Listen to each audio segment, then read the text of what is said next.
Hello guys, मी तुमची लाडकी जी.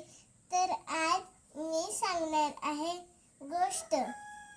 तुम्ही माझ्या व्हिडिओला लाईक करा, सबस्क्राईब करा. गोष्ट सांग आता. एक असतो कृष्ण. माझ्याकडे बघून. एक असतो कृष्ण, त्याचे सगळे मित्र खेळत असतात आणि परत मित्र त्याची मम्मी म्हणलेली असते कृष्णाची, यशोदा म्हणली असती की त्या पाण्यात मोठा साप आहे, त्याच्यात बोट टाकू नका अशी म्हणलेली ती. आणि परत परत परत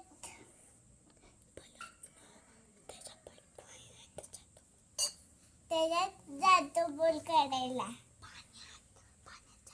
पाण्यात जातो. परत परत त्याच्या डोक्यावर नचायला लागतं, ढिंचांग टिचांग ढिंचांग टिचांग. आणि त्यामुळे सगळी त्यांची लॉक शोधायला लागते, कृष्ण कृष्ण कृष्ण कृष्ण. आणि तो अशा मोठ्या नागावर नंबर येतो आणि सगळे त्याचे म्हणतात की कृष्ण तू ह्या गावातनं निघून जा, सापा तू ह्या गावामधनं निघून जा. आणि सगळी मस्त खेळायला लागतात, पाण्यात पोहायला लागतात, गायला पाणी देतात.